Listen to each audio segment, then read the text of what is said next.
अब हम पढ़ेंगे प्रकाश के प्रकीर्णन पर आधारित कुछ घटनाएं। जैसे आकाश तथा समुद्र जल का नीला दिखाई देना। आकाश हमको नीला दिखाई देता है, समुद्र का जल भी नीला दिखाई देता है। आकाश यानी वायुमंडल में जहाँ पर वायुमंडल नहीं है वहाँ पर नीला नहीं दिखाई देगा।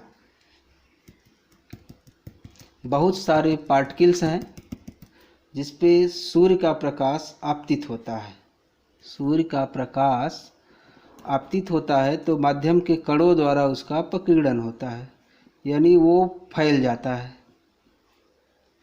प्रकीर्णन, ये प्रकीर्णित प्रकाश है, इसकी तीव्रता तरंगदैर्घ्य के चतुर्थ घात के व्युत्क्रमानुपाती है। यानी जिसकी तरंगदैर्घ्य कम है उसके प्रकीर्णन की तीव्रता कम होगी, जिसका तरंगदैर्घ्य अधिक है उसकी प्रकीर्णन की तीव्रता कम होगी, जिसका कम है उसका अधिक होगी। तो लाल के लिए 8000 एंगस्ट्राम है और बैगनी के लिए 4000 एंगस्ट्राम है। बैगनी के जस्ट बाद ब्लू पर इंडिगो और ब्लू पड़ता है, विबग्योर। ये क्रम है, violet, indigo, blue, green, yellow, orange और रेड। तो इसका प्रकीर्णन सबसे कम होगा, इसलिए हमको वो लाल नहीं दिखाई देगा।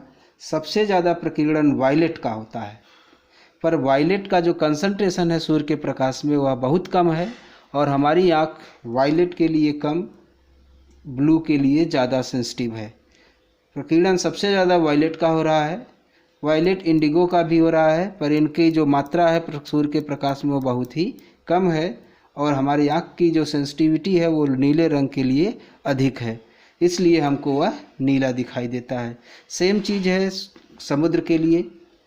समुद्र के जल में की गहराई बहुत ज़्यादा होती है, लाइट इंटर करेगी, जल के अणुओं द्वारा उसका प्रकीर्णन होगा।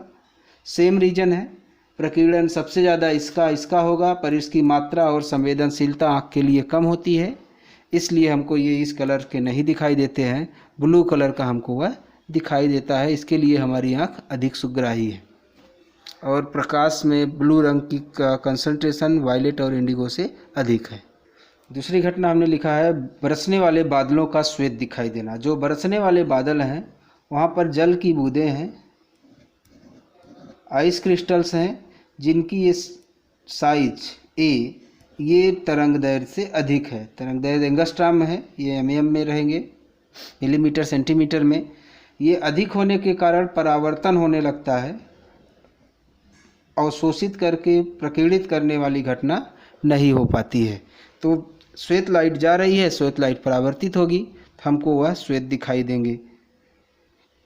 सूर्योदय तथा सूर्यास्त के समय सूर्य का लाल दिखना।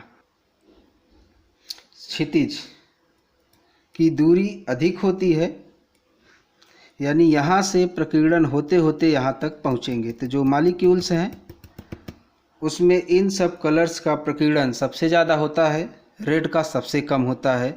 तो यहाँ तक पहुँचते पहुँचते हमको लगभग लाल दिखाई देता है। यहाँ से भी आने वाला प्रकाश बीच में बिखरता है, यानी उसका प्रकीर्णन होता है। प्रकीर्णन लाल के अलावा सबका अधिक होगा, यानी सब अधिकतम होगा, लाल का न्यूनतम होता है, इसलिए हमको ये लगभग लाल दिखाई देता है, रक्ताभ दृष्टिगोचर होता है। ऊपर होता है तो ये दूरी कम होती है, जैसे जैसे दूरी कम होने जाती है प्रकीर्णन की मात्रा कम होने लगती है, इसलिए हमको इस समय ये रेड नहीं दिखाई देता है। लाल रंग का उपयोग खतरे के निशान के लिए भी इसीलिए किया जाता है कि दूर से आएगी, इस तरह से काफ़ी दूर से, तो उसका प्रकीर्णन कम होगा, आँख तक आसानी से वह पहुँच पाएगी। अलग कलर्स का करेंगे तो उनका प्रकीर्णन अधिक होगा, बिखर सकते हैं, हमको सूचना नहीं भी मिल सकती है।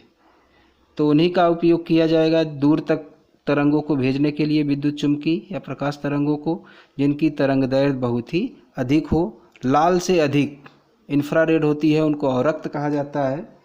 इनका उपयोग किया जाता है फोटोग्राफी में, कोहरे तथा धुंध में फ़ोटो खींचने के लिए, जानवरों को इसके लिए वाइल्ड लाइफ एडवेंचर्स में IR कैमरा का यूज किया जाता है, इंफ्रारेड कैमरा का, क्योंकि उनका प्रकीर्णन धूल या कोहरे के कणों से नहीं हो पाता है। थोड़ा सा रमन स्कैटरिंग के बारे में जान लें। सिलेबस में नहीं है, निकाल दिया गया है अब इंटरमीडिएट के सिलेबस से, थोड़ा सा जान लीजिए। ये प्रकीर्णक है, यानी यहाँ पर बहुत सारे पार्टिकल्स हैं जहाँ पर एक लाइट आएगी और उसके बाद ये सभी दिशाओं में फैल जाएगी।